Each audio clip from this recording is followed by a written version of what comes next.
선생님께서 예상하셨겠지만 암입니다. 뭐 1cm 정도니까 부분 절제하고 하면은 간단한 치료가 될 것입니다. 근데 이제 CT를 찍잖아요. MRI 찍었더니 2.5도 있고 2.9cm짜리가 또 있었던 거예요. 온 가슴에 모래처럼 쫙 흩뿌려져 있다는 거, 암세포가.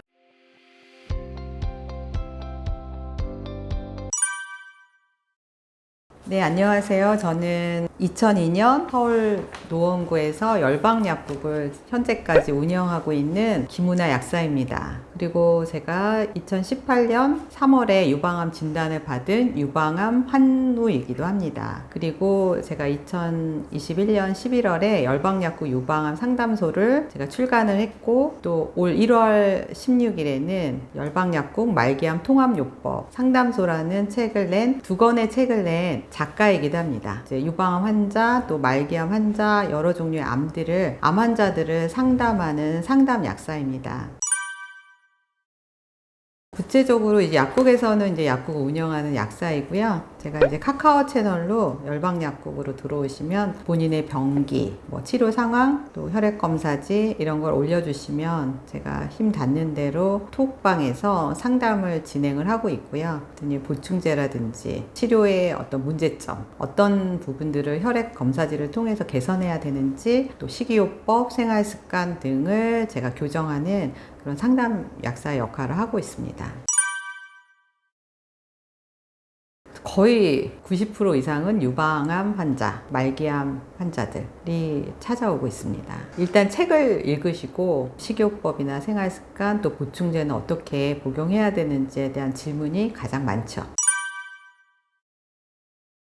그때는 제가 진단받기 3개월 전부터 몸이 좀 굉장히 급격히 안 좋아졌어요. 그래서 왼쪽 가슴에 몽우리가 만져졌는데, 그래도 그 전까지는 큰 질병이 없었기 때문에, 그러니까 만성 피로는 많이 있었어요. 하지만 몽우리가 있다고 해서 그것이 나에게 암이다 라는 생각은 정말 1%도 하지 않았기 때문에 겨울에는 좀 약국이 바쁘고, 그래서 제가 비울 수가 없어서 나중에 천천히 검진을 받자 생각하고 3월에 가서 건강검진을 받은 거죠. 그때 검사 중에 몽우리가 나오니까 이제 바로 조직검사를 시행을 했는데, 저는 그때까지만 해도 생각을 전혀 못했어요. 근데 선생님께서 예상하셨겠지만 암입니다 또 얘기하는데, 저는 예상 못했습니다 하면서 막 울었어요. 그래서 선생님이 휴지 딱 주시면서 뭐 1cm 정도니까 부분 절제하고 하면은 간단한 치료가 될 것입니다 이렇게 얘기를 해주셨죠. 정말 하늘이 좀 무너지는 것 같았고, 저희는 가족들이 좀 다 외국에 있었어요. 그래서 저 혼자 있는 상황에서 빨리 가족과 상의를 해서 어떤 병원, 어떤 종합병원에서 치료를 받을 건지 결정을 하라고 하는데, 또 상의를 할 가족이 없다는 게 좀 너무 속상했었고, 그래서 이제 친구 의사한테 전화를 했더니 몇 개 병원을 추천해줘서 진행을 했죠. 검사를 진행했죠. 저는 처음에는 1cm라고 생각을 해서, 그래 1cm면 가슴을 살릴 수 있고 부분 절제, 조금만 이제 절제해서 암만 없애면 되겠지 라고 갔는데, 병원에서 다시, 종합병원에서 다시 검사했을 때 초음파를 했더니 1cm가 아닌 거죠. 2.5cm입니다. 그래서 조금 더 충격을 받았어요. 근데 이제 CT를 찍잖아요. CT를 찍고 MRI 찍었더니 2.5도 있고 그 옆에 붙어서 2.9cm짜리가 또 있었던 거예요. 그런데다가 온 가슴에 모래처럼 쫙 흩뿌려져 있다는 거, 암세포가. 그래서 선생님 말씀이 가슴을 살릴 수가 없고 당연히 전절제를 해야 되는데, 지금 또 림프절 전이가 있다. 그러니까 림프절 전이라는 거는 그 개수가 많으면 3기로 넘어가는 거예요. 뭐 10개 이상이다 그러면은 3기, 그러면 림프절을 암이 탔다 그러면 바로 다른 장기로 림프에서 혈액을 타고 갔을 때 폐나 가까운 뭐 뼈나 전이로 금방 되거든요. 딱 그 직전 상황이기 때문에 제가 2기 후반이었고요. 그래서 먼저 항암을 한 선항암이라는 거를 했어요. 그거는 가슴에 있는 암을 줄인다기보다는 그냥 림프절 전이를 더 줄이자. 그래서 6개월, 8차, 8차에 대한 항암을 했는데, 그래서 검사를 할수록 충격인 상황이 계속. 저는 그때는 가슴에 좀 집착을 했습니다. 여자이기 때문에 그래도 유두라도 살려야지 되는데 유두를 못 살리고 가슴을 다 절제하는 거에 대한 좀 충격이 처음엔 있었어요. 근데 유방암은 그래도 생존율이 여러 암 중에서 굉장히 높아요. 5년 생존율이 거의 기수가 높다 할지라도 한 65%까지 나와요. 근데 뭐 다른 비소세포 폐암이다 그럼 10% 미만이죠. 그러니까 유방암은 3기까지 하라고 해도 4기라고 할지라도 큰 걱정은 하지 않으셔도 됩니다. 진짜 유전자 변이로 오는 유방암은 브라카 유전자라는 게 있거든요. 그 프로테이지는 굉장히 작습니다. 한 5% 정도? 100% 중에 5%. 나머지 95%는 사실은 환경, 생활 습관에서 오는 거예요. 그러니까 특히 여성 호르몬과 이 유방암이 이렇게 결합해서 오거든요. 여성 호르몬적 역할을 하는 것이 환경 호르몬입니다. 그것이 환경 호르몬이 우리 체내에서는 제노에스트로겐이라고 해서 굉장히 에스트로겐과 유사한 모습을 보여요. 그래서 이 제노에스트로겐이 에스트로겐 역할을 하면서 암세포를 증식합니다. 그래서 현대에 저희가 화학 제품들을 굉장히 많이 쓰죠.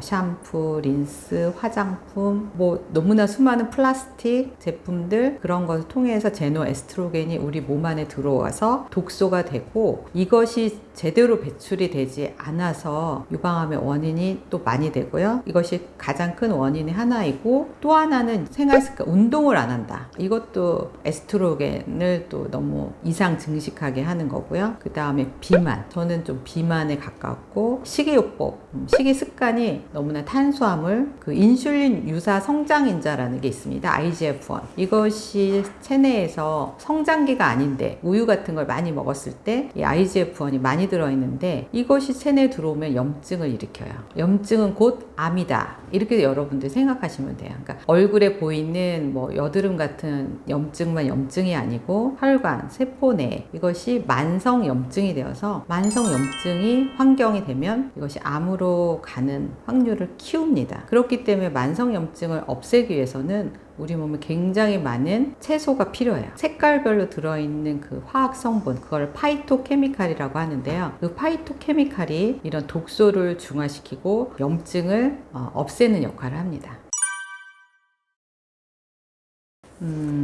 제가 걷지 않는 사람이었습니다. 5분도 안 걸었어요. 왜냐하면 집 앞에 딱 주차된 차를 타고 약국을 가서 주차를 해놓고 들어가서 약국 내에서 그 10평 약국 내에서만 종종 움직이기 때문에 하루에 1000보를 안 걸었던 것 같아요. 그런 생활을 굉장히 오래 했었고요. 그리고 항상 피곤했죠. 피곤했기 때문에 집에 오면 그냥 또 혼자 있으니까 간편식을 많이 먹었어요. 인스턴트식 많잖아요. 냉동에서 딱 해동해가지고 전자레인지 돌려갖고 뭐 무슨 볶음밥, 땡땡 볶음밥 뭐 이런 거 많잖아요. 무슨 스파게티 이런 걸 먹고 그 다음에 먹자마자 소파에 탁 들어 누워서 리모컨을 TV를 딱 켭니다. 그게 저의 일상이었죠. 그리고 점심은 약국에서 이제 배달 음식 먹었고 아침은 우아하게 이제 커피, 라떼, 달걀 후라이, 토스트 그것이 저의 주식이니까 어디를 봐도 야채는 없죠. 과일도 뭐 단과일 위주로 먹었지만 또 그 사이사이 간식은 또 왜 이렇게 배가 고파요? 오전에 막 10시에 빵 먹고 뭐 오후에 또 과자 먹고 떡 먹고 이것이 저의 생활 습관 식습관이었습니다. 너무 최악이었죠. 그래서 몸무게도 지금보다 10kg 이상 있었고요. 저의 자녀가 셋인데 막내가 20살이에요. 제가 5년 전까지는 딱 마지막 달 몸무게였어요. 임신 막달 몸무게를 제가 한 거의 18년? 17년을 안 빠지더라고요. 그러니까 이렇게 사니까 안 빠지는 거. 그리고 그랬기 때문에 엄청 피곤했죠. 항상 어깨 결림이 있었어요. 왼쪽 어깨가 그렇게 결렸는데 왼쪽으로 유방암이 온 거죠. 그 다음에 수면도 깊은 수면을 이루지 못해서 항상 유튜브나 뭐 이거 틀어놓고 자다 깨다를 좀 반복했던 것 같아요. 수면 습관도 좋지 않았습니다.